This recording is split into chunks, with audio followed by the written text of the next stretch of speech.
मैंने यह स्पष्ट किया था कि अंशावतार या अवतार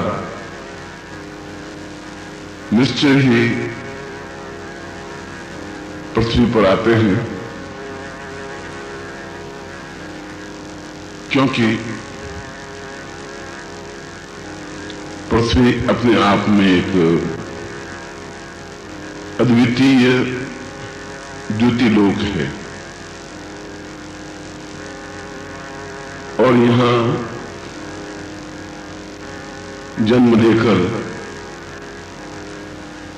वे जीवन के हर्ष, विषाद, दुख, सुख, हानि, लाभ, संघर्ष और असंघर्ष से सामना करते हुए इस बात को अनुभव करने की चेष्टा करते हैं कि उनमें कितनी क्षमता है। साथ ही साथ वे अपनी लीलाओं के माध्यम से जो आम व्यक्तित्व को, जो सामान्य मनुष्य को, साधारण व्यक्तित्व को ऐसा लगता है कि जैसे इसमें और दूसरे बालकों में कोई अंतर नहीं होता।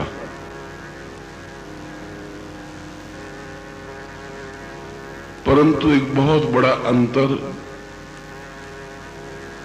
यह होता है कि सामान्य मानव योनिज होते हैं और वे मलमूत्र में लिप्त होते हुए धीरे धीरे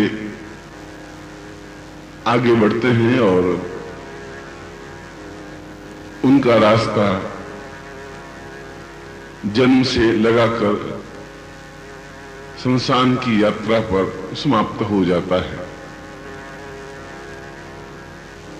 इसके विपरीत जो अवतार हैं, जो देवता हैं, वे योनिज नहीं होते। ऐसा प्रतीत होता है कि वे किसी गर्भ में पल रहे होते हैं, किसी गर्भ का सहारा लेते हैं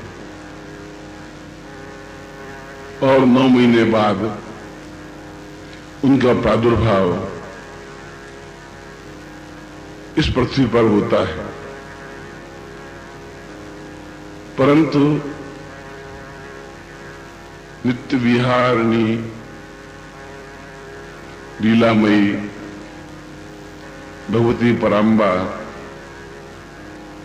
कुछ ऐसा खेल खेलती है, कुछ ऐसा दृश्य उपस्थित करती है कि वह अवतार जन्म तो लेता है, पर मां को यह एहसास भी करा देती है कि तुम्हारे गर्भ से ही एक सामान्य बालक की तरह इसका जन्म हुआ है। परंतु वे जन्म नहीं देकर अवतरित होते हैं। यह बहुत बड़ा अंतर है जिसे विद्वानों को समझना चाहिए।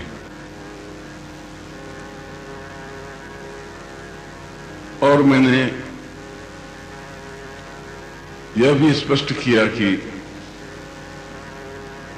जब ऐसे ब्रह्मस्वरूप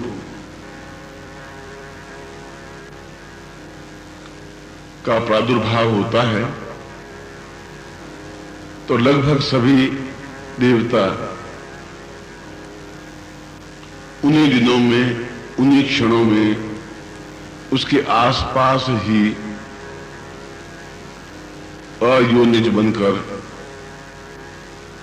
जन्म लेते हैं जिससे वे उस पार ब्रह्म के आसपास रहकर उनकी लीलाओं को देखकर, उनकी लीलाओं में भाग लेकर अपने जीवन को धन्य धन्य कर देते हैं। यही नहीं, अपितु वे उनके साथ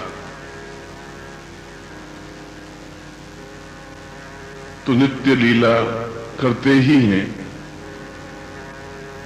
सभी अप्सराएं भी उसी समय में पृथ्वी पर अवतरित होती हैं।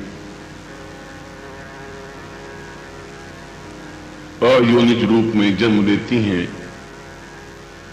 अत्यंत सौंदर्यवान, द्युतिवान,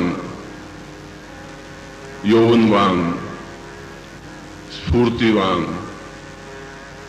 और अनिवर्चनीय रूप और यौवन से संपन्न। जन्म के समय मां को भी कुछ ज्ञात नहीं होता कि कब जन्म ले लिया, क्योंकि उसके उदर को किसी प्रकार का भार सहन नहीं करना पड़ता। परंतु जन्म के समय उसे यह एहसास होता है, यह अनुभव होता है कि मेरे गर्भ से एक सुंदर कन्या ने जन्म लिया है, एक सुंदर पुत्र ने जन्म लिया है, और उसका मातृत्व जाग उठता है। वह उसे अपने स्तन से लगा देती है, उसका मातृत्व जाग उठता है और वह उसके साथ वैसा ही व्यवहार करती हैं जैसा एक सामान्य स्त्री एक योनिज पुरुष, योनिज बालक या बालिका को जन्म लेकर अनुभव करती है।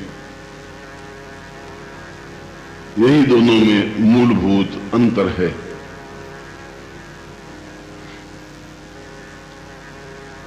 परंतु यहां पर यह प्रश्न उठता है कि हम किन युक्तियों से, किन माध्यमों से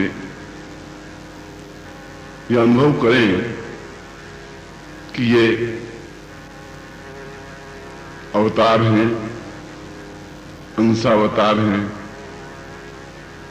देवता हैं, अप्सराएं हैं, यक्ष हैं, गंधर्व हैं, किन्नर हैं। इनको अनुभव करने की क्या विधि है? किस तरीके से हम यह अनुभव करें कि यह पूर्ण ब्रह्म स्वरूप है, यह पूर्ण शिव स्वरूप है, यह पूर्ण विष्णु स्वरूप है। और जब जब इस पृथ्वी पर घोर अंधकार छा जाता है, जब जब भौतिकता का अंधकार आध्यात्मिकता के प्रकाश को ग्रस्त कर लेता है, जब चारों ओर लूट मार मच जाती है, जब नारी की रक्षा सामान्य नहीं रह पाती, जब मनुष्य को भय से ग्रस्त हो जाना पड़ता है, जब इस बात का अनुभव ही नहीं होता कि इस भारतवर्ष में आध्यात्मिकता की लौ है, एक प्रकाश है, एक चेतना है, एक ज्ञान का पुंज है जो पृथ्वी के अन्य देशों की अपेक्षा इस आर्यावर्त में ज्यादा है, या यह कह दूं कि केवल आर्यावर्त में ही है। और यहीं से प्रकाश लेकर अन्य देश उस अध्यात्म के प्रकाश से नहाकर मन में एक सुकून अनुभव करते हैं, मन में एक आनंद की हिलोर अनुभव करते हैं, मन में प्रसन्नता की भावना अनुभव करते हैं और उन्हें एक तृप्ति मिलती है, उन्हें सुख मिलता है। उन्हें यह लगता है कि यहां आकर कुछ नया अनुभव किया है, यहां आकर कुछ नवीन अनुभूति हुई है, यहां आकर कुछ ऐसा ज्ञात हुआ है जो अन्य देशों में नहीं है, क्योंकि इस आर्यावर्त में ही गंगा, यमुना और सरस्वती जैसी नदियां हैं, हिमालय जैसा पहाड़ है, गौरी शंकर जैसा उच्च और अपराजय स्थल है, वन प्रांतर है, वनस्पतियां हैं, और वह सब कुछ है जो अन्य देशों में नहीं है, क्योंकि मात्र भारतवर्ष ही ऐसा है जहां दिन और रात बराबर होते हैं। अन्य देशों में कहीं दिन 20 घंटे का होता है तो कहीं रात 18 घंटे की होती है, परंतु आर्यावर्त या भारतवर्ष में ऐसा नहीं है। और यह अनुभूति, यह ज्ञान, यह चिंतन, यह मस्ती और यह आनंद केवल आर्यावर्त या भारतवर्ष में ही संभव है। इसीलिए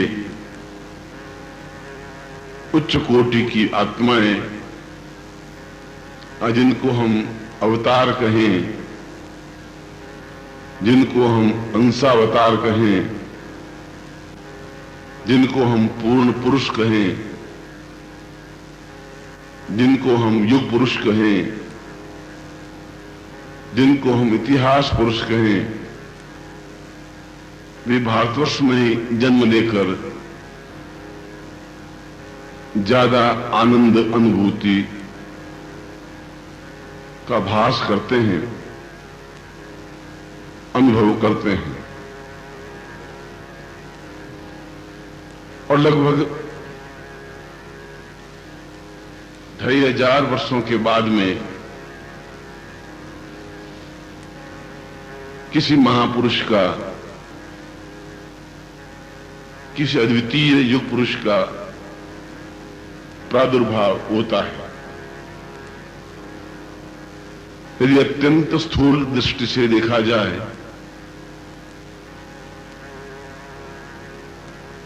तो भगवान श्री राम को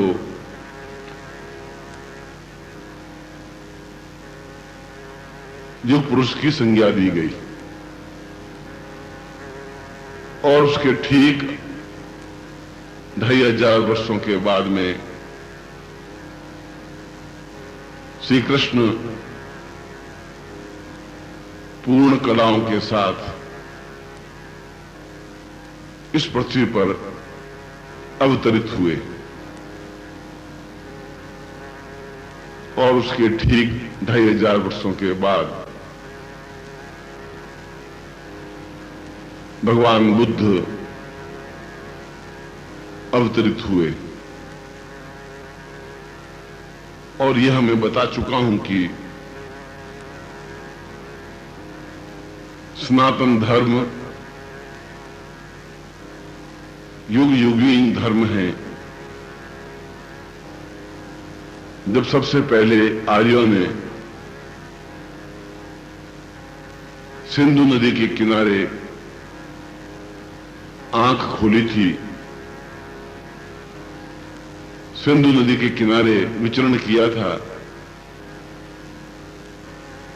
सिंधु नदी के किनारे सभ्यता विकसित हुई थी, सिंधु नदी के किनारे वेदों की रचनाओं और ऋचाओं का प्रादुर्भाव हुआ था। उस समय से आज तक एक लगभग इतना समय, इतना क्षण व्यतीत होने के बाद भी कोई पूर्ण पुरुष, कोई इतिहास पुरुष का प्रादुर्भाव होता है। और बुद्ध का अवसान हुए भी लगभग 2500 वर्ष व्यतीत हो चुके हैं। फिर किसी युग पुरुष ने जन्म लिया है, फिर किसी इतिहास पुरुष ने जन्म लिया है, फिर किसी ऐसे व्यक्तित्व ने इस आर्यावर्त पर अवतरित होने की कृपा की है, जिससे कि इस भौतिकता के अंधकार को छिन्न भिन्न कर सके, ज्ञान का और अध्यात्म का दीप प्रज्वलित कर सके, चेतना का सूर्य जगमगा सके, करुणा की चंद्रमा की शीतल किरणें इस पृथ्वी पर छा सके, तारागण हाथ जोड़कर खड़े हो सकें, वृक्ष नमन कर सकें, पेड़ पौधे झूम सकें, हवा में एक अल्हड़पन और मस्ती आ सके, पवन में एक सुगंध व्याप्त हो सके, आकाश अपने वक्षस्थल पर इंद्रधनुष के माध्यम से लिख सके कि पूर्ण अंशावतार का अवतरण हो चुका है। यह अलग बात है कि हम सामान्य स्थूल व्यक्तित्व इन सब संकेतों को नहीं समझते और शनै शनै समय व्यतीत होता जाता है। वह युग पुरुष भी अपनी लीलाओं के माध्यम से गमन करता हुआ, लीलाओं के माध्यम से ही भौतिकता के अंधकार को चूर चूर करता हुआ, लीलाओं के माध्यम से ही अध्यात्म का प्रकाश फैलाता हुआ गतिशील होता रहता है। और वह लेखनी के माध्यम से, वक्तृत्व कला के माध्यम से, सम्मोहक व्यक्तित्व के माध्यम से, ज्ञान और चेतना के माध्यम से यह अनुभव करा देता है कि वह सामान्य मनुष्य नहीं है। अब तो एक ऐसा युग पुरुष है जिसके चरणों में देवता नमन करते हैं। अप्सराएं जिसे स्पर्श करने के लिए और आलिंगनबद्ध होने के लिए आतुर रहती हैं। एक बार फिर भारतवर्ष में एक चेतना पैदा हो सकेगी। एक बार फिर भारतवर्ष में ऐसे 16 कला पूर्ण व्यक्तित्व के चरण चिन्ह अंकित हो सकेंगे और इन सब से इतरा कर, इन सब से प्रसन्न होकर वे निरंतर अदृश्य पुष्प वर्षा करते रहते हैं। और यह उन लोगों का सौभाग्य होता है जो ऐसे समय में सामान्य मनुष्य के रूप में ही सही जन्म लेते हैं। और जब वे युग पुरुष अपना कार्य संपन्न कर इस भारत भूमि से, इस भारत लोक से दूसरे लोक में गमन करते हैं, तब कुछ समय बाद यह अनुभव होता है कि वास्तव में ही एक प्रकाश पुंज हमारे बीच था और हम उसकी सामीप्यता अनुभव नहीं कर सके, उसके पास बैठ नहीं सके, उसका अवगाहन नहीं कर सके, उसमें पूर्णता प्राप्त नहीं कर सके, उसमें लीन नहीं हो सके और अपने समय को व्यर्थ में बर्बाद कर दिया, व्यर्थ में नष्ट कर दिया। मगर ये उस समय सोचना पड़ता है या उस समय सोचने के लिए बाध्य होता है जब वह युग पुरुष, वह अंशावतार, वह 16 कला प्रधान व्यक्तित्व इस लोक से गमन कर दूसरे लोक में प्रादुर्भूत हो जाता है। यह माया का आवरण है और बहुत कम व्यक्तित्व ऐसे होते हैं जो माया के आवरण के तार को छिन्न भिन्न कर उसमें से निकलकर उस ब्रह्मस्वरूप के दर्शन कर लेता है, उसकी सामीप्यता प्राप्त कर लेता है, उसके कार्यों में सहायक होता है और जिस उद्देश्य से वो अवतरित हुआ है उस उद्देश्य की पूर्ति में वे यथासंभव सहायक होते हैं। केवल एक ही चिंतन, एक ही विचार उनके मन में होता है कि यह सब तो माया है, इसे तो कभी भी प्राप्त किया जा सकता है। परंतु ऐसे विदित्व की सामीप्यता पुनः प्राप्त नहीं की जा सकती। और ऐसे योगी यति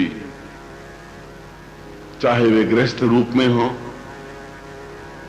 चाहे वे सन्यासी रूप में हो, चाहे सर्व सामान्य रूप में हो, ऐसे युग पुरुष के पास रहकर वह सब कुछ प्राप्त कर लेते हैं जो अन्य किसी विधि से संभव नहीं है। शंकराचार्य ऐसे ही शिव के स्वरूप थे। जब चारों तरफ बौद्ध धर्म आच्छादित हो गया, जब पूरे आर्यावर्त की दृष्टि बौद्ध धर्म पर केंद्रित हो गई,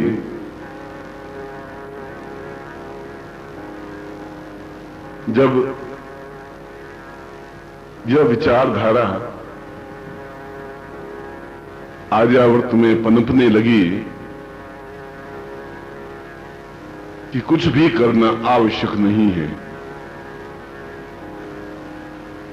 केवल शांत बैठे रहना है,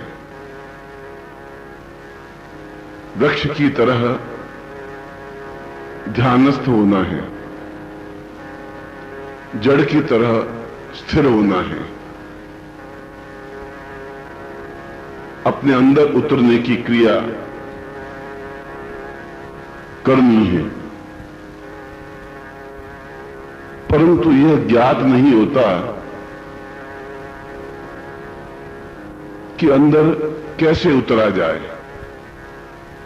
वह कौन सा स्थान है जहां अंदर उतरने की क्रिया होती है। किस युक्ति से अंदर पहुंचकर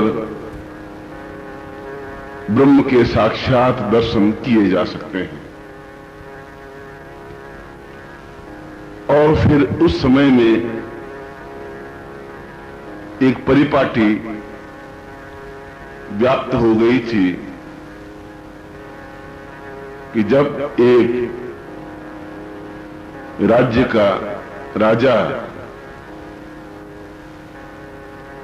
बौद्ध धर्म स्वीकार कर लेता था तो उसकी सारी प्रजा अपने आप बौद्ध धर्म से आच्छादित मान ली जाती थी। जो स्पष्ट हो जाता था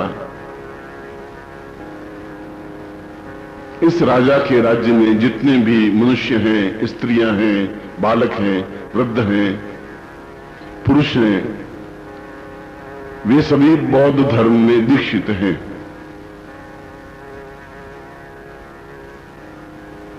निश्चय ही बौद्ध धर्म अपने आप में एक अद्वितीय धर्म है। अंदर के चक्रों को जागृत करने की एक श्रेष्ठतम कला है। ध्यान प्राप्त करने का श्रेष्ठतम विधान है। संसार से कटकर कुंडलिनी तक पहुंचने की प्रक्रिया है। बाहरी संसार से कटकर जीवन में उतरने का विधान है। परंतु यह सब तो एकांगी हुआ। वह स्वयं जीवन से कटा, वह स्वयं जीवन में उतरा, वह स्वयं ध्यानस्थ हुआ, उसने स्वयं कुंडलिनी को स्पर्श किया परंतु उसके द्वारा जनसाधारण को क्या लाभ हुआ, जनसाधारण ने क्या अनुभव किया। और जब तक जनसाधारण किसी ज्ञान को, किसी चेतना को अनुभव नहीं करते, तब तक वह ज्ञान, वह चेतना एकांगी होती है। इस दृष्टि से पंडितों ने बौद्ध धर्म को सार्वकालिक और सार्वभौमिक कहने के साथ साथ एकांगी भी कहा। फिर भी सनातन धर्म इतना विस्तार है कि उन्होंने उस धर्म को भी आत्मसात किया और भगवान बुद्ध को भी एक अवतार की श्रेणी में खड़ा कर बौद्धावतार कहा।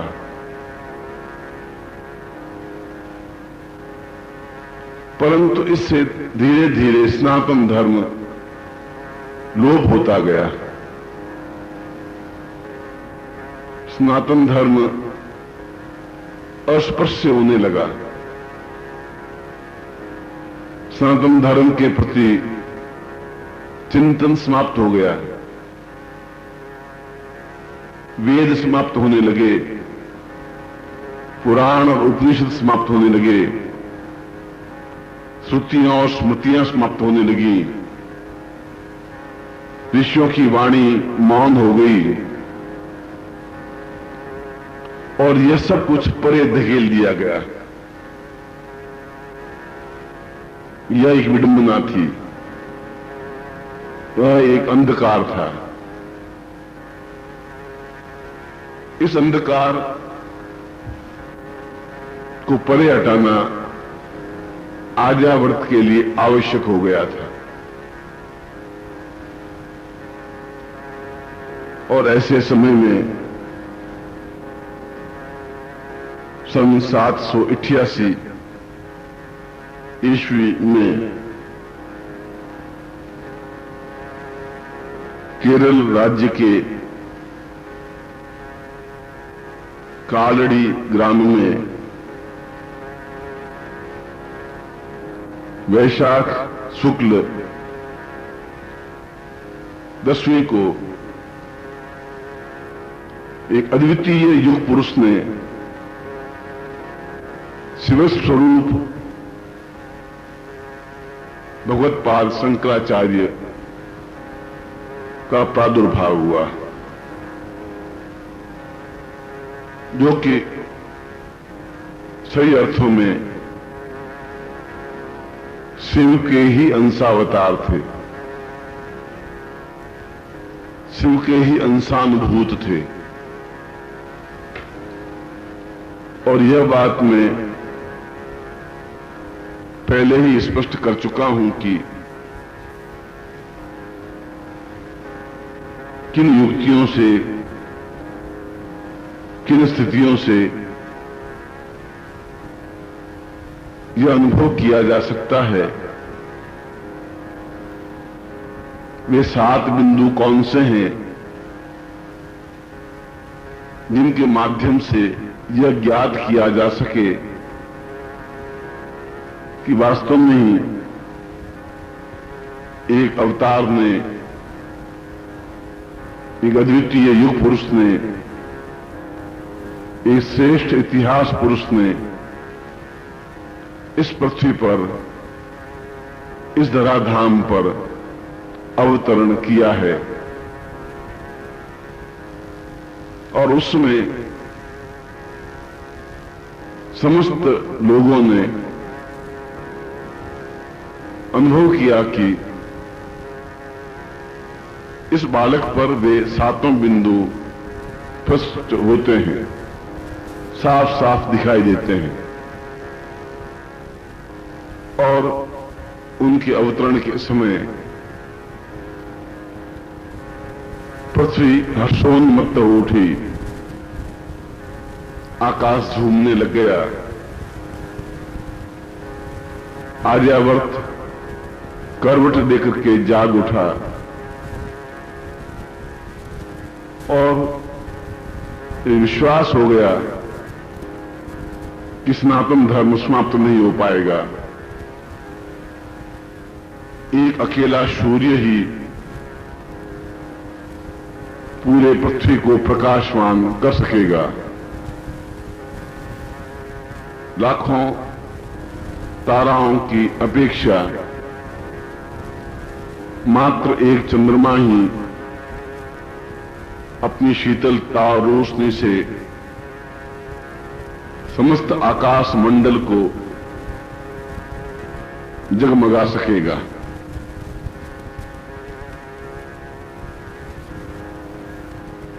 भगवत्पाद शंकराचार्य की तेजस्वी माता का नाम आर्य अंबा और पिता का नाम शिव गुरु था और उनके आजा का नाम विद्याधिराज था।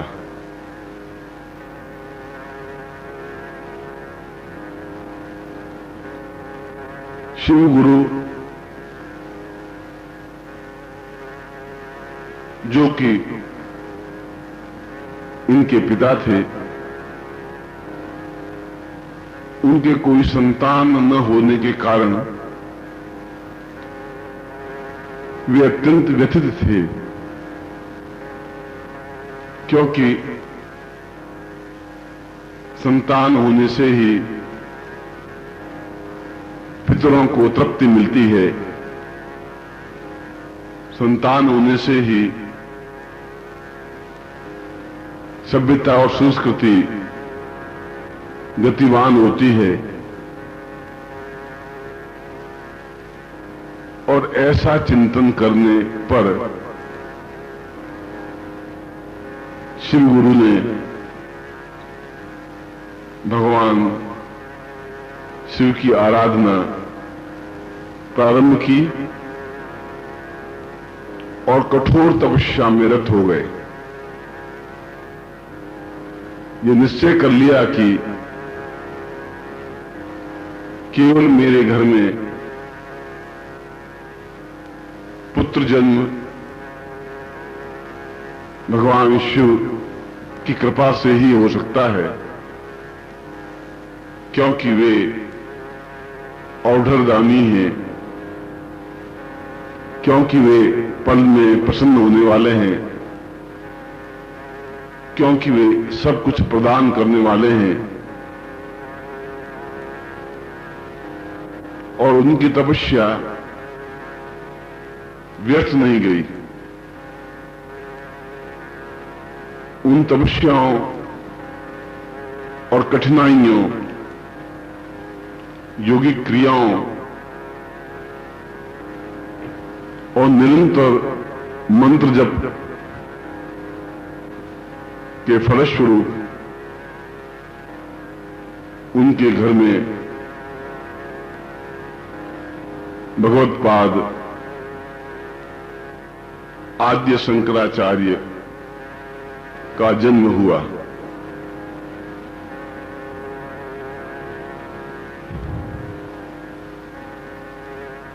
बाल शंकर का उपनयन संस्कार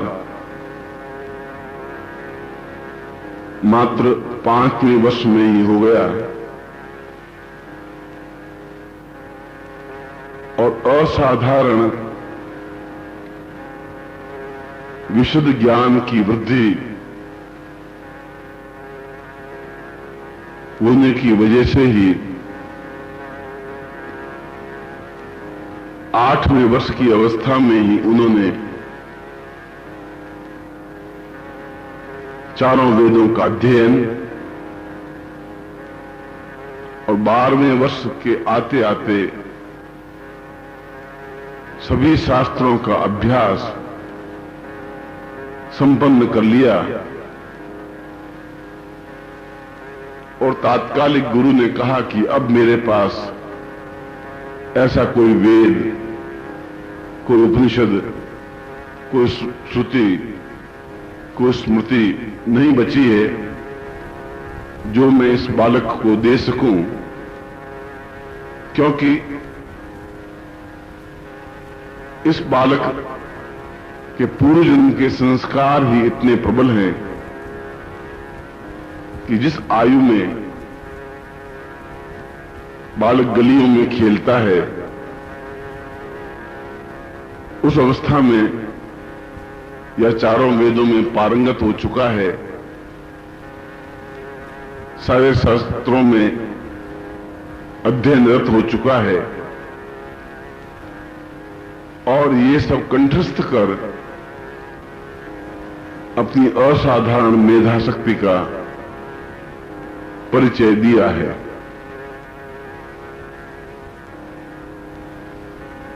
ऐसे समय में संयोगवश इनके पिता शिव गुरु ने अपने भौतिक देह का परित्याग कर दिया और उन्होंने तीव्र वैराग्य लेने का निश्चय कर लिया।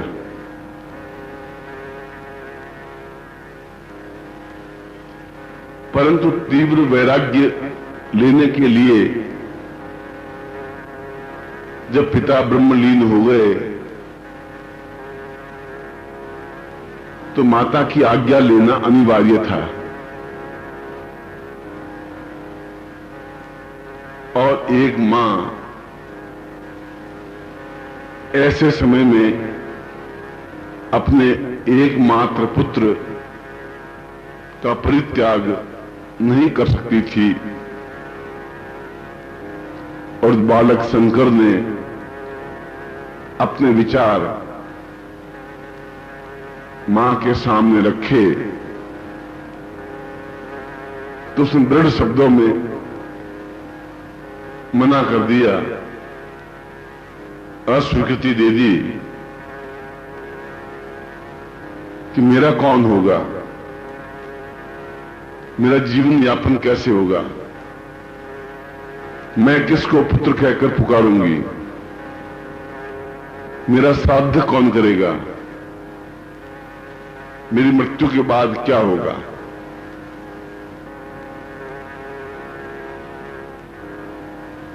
भगवान शंकर ने कुछ उत्तर नहीं दिया। एक दिन नदी के किनारे जब मां अपने कलश को जल में डुबोकर भर रही थी और बालक शंकर लीला करते हुए नदी में स्नान कर रहे थे, तभी एक ग्राह्य ने, एक मगरमच्छ ने उनके पांव को अपने जबड़ों में फंसाकर नदी की तीक्ष्ण धारा में, गहराई में खींचने लगा और यह देखकर मां घबरा उठी, विचलित हो उठी। उसे निश्चय हो गया कि इस बालक की मृत्यु इस प्रकार से निश्चय है।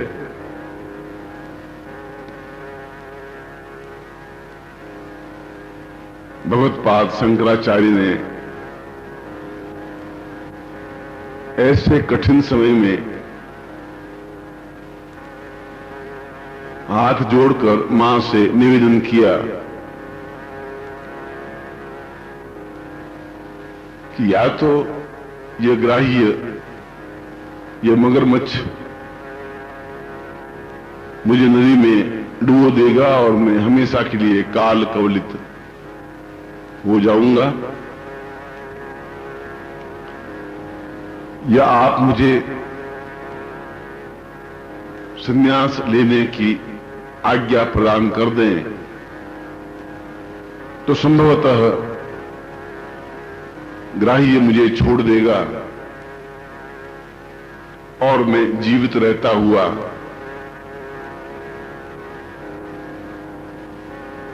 इस संसार में कार्य कर सकूंगा।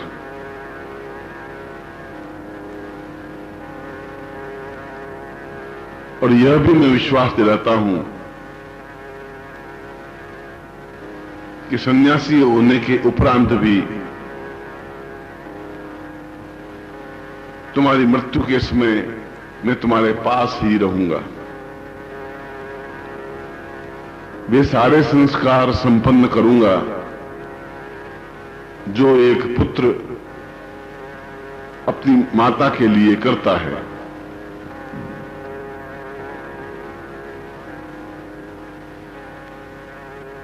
अनमने भाव से ही सही माता ने अनुज्ञा दे दी कि पुत्र की समाप्ति की अपेक्षा यदि संन्यास भी ले लेता है तब भी बालक जीवित तो रहेगा ही। और उन्होंने बालक को संन्यास लेने की अनुज्ञा प्रदान कर दी। और यह लीला अपने आप में इतिहास में अंकित हो गई। मगरमच्छ ने, उस ग्राह्य ने शंकर के पांव को छोड़ दिया। शंकर नदी के बाहर आए और उन्होंने उसी समय संन्यास ले लिया। और उस प्रकार से घर से निकल पड़े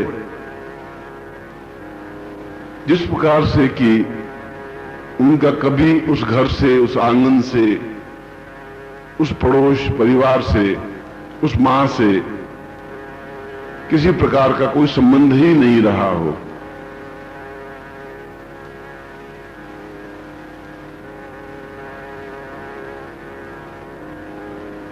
और इस क्रिया से उसमें रूढ़िग्रस्त समाज ने उस घर का परित्याग कर दिया, समाज से निकाल दिया, उन पर प्रहार किया।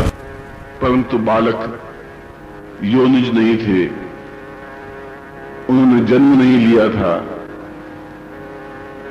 अपितु एक विशेष उद्देश्य के लिए वे प्रादुर्भूत हुए थे। अतः उन्होंने इस बात की चिंता नहीं की कि समाज क्या कह रहा है, समाज का चिंतन क्या है, समाज की विचारधारा क्या है। और वे घर से निकल पड़े और ओंकारेश्वर क्षेत्र में नर्मदा के तट पर भगवत्पाद शंकराचार्य ने मात्र 14 वर्ष की अवस्था में ही श्री गोविंद पादाचार्य से संन्यास दीक्षा प्राप्त की और पूर्ण सन्यासी बने, एक अद्वितीय सन्यासी बने, एक श्रेष्ठतम सन्यासी बने। संन्यास की परिभाषा को उन्होंने अंकित किया। उन्होंने आगे चलकर ये सिद्ध कर दिया कि एक सूर्य ही पूरे विश्व को आलोकित करने के लिए पर्याप्त है और मात्र 16 वर्ष की अवस्था में ही काशी नगरी में जाकर उन्होंने प्रस्थान त्रयी पर भाष्य लिखा और यह प्रस्थान त्रयी अपने आप में एक अद्वितीय ग्रंथ था जो हजारों हजारों पंडित मिलकर के भी इस प्रकार के ग्रंथ की रचना नहीं कर सकते थे। उन्होंने उस ग्रंथ को पढ़कर दांतों तले उंगली दबा दी और उन्हें विश्वास ही नहीं हो रहा था कि एक 16 वर्ष का बालक एक ऐसे सुंदर भाष्य की रचना कर सकता है जिसे प्रस्थान त्रयी कहते हैं, जो वेदों और पुराणों, उपनिषदों और श्रुतियों, स्मृतियों और समस्त वेद वेदांगों का सारभूत तथ्य है।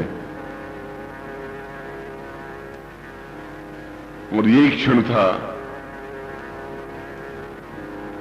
तब उन्होंने सनातन वैदिक धर्म के पुनः संस्थापन का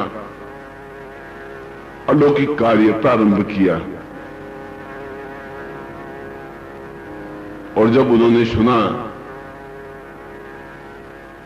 कि उनकी माता की मृत्यु सन्निकट है, जब उन्होंने ध्यान लगाकर देखा कि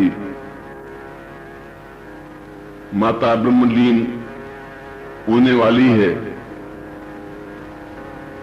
तो पुनः पैदल केरल अपने ग्राम में गए और शांति के साथ मां को चिरनिद्रा में लीन होने दिया।